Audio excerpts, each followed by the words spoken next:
Radio Flamme. Bonjour Muriel Meunier. Bonjour.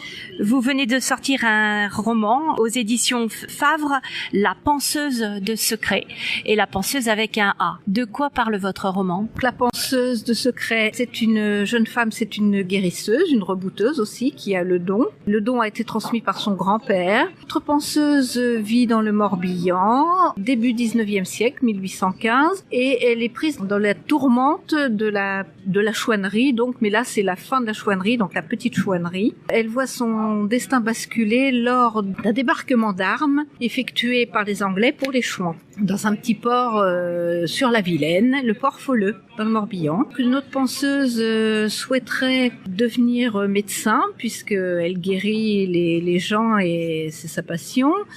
Mais à cette époque, il y a deux problèmes, c'est-à-dire que Gabrielle de Kermorvan est d'un milieu pauvre, donc impossible de payer des études, et d'autant plus, elle est une femme. Et une femme à cette époque-là, les études de médecine ne sont pas interdites, mais on fait tout pour empêcher les femmes d'y accéder. Donc Gabrielle, de fil en aiguille, sera amenée à épouser un médecin et à se former en tant que sage-femme.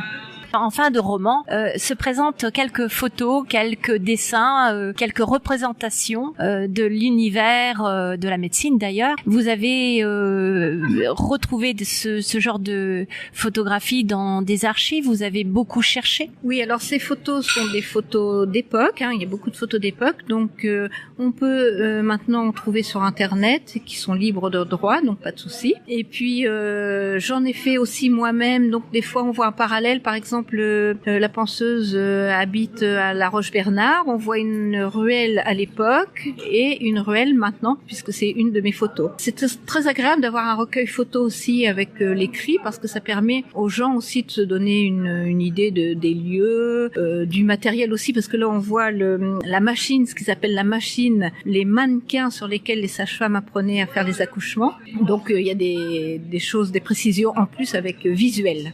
C'est très succinct, hein, clairement.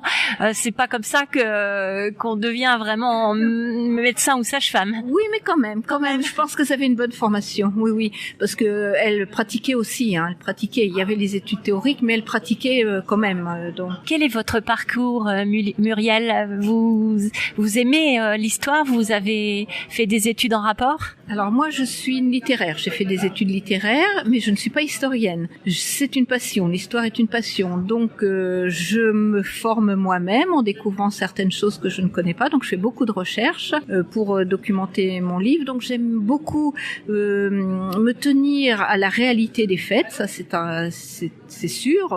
Tout ce qui est historique, j'essaie de bien respecter. Voilà. Par contre, après il y a la romance tout autour avec. Il y a la fiction. Il y a de l'amour alors. Il y a de l'amour. Bien oui. Sûr. Moi c'est un de mes ingrédients préférés aussi.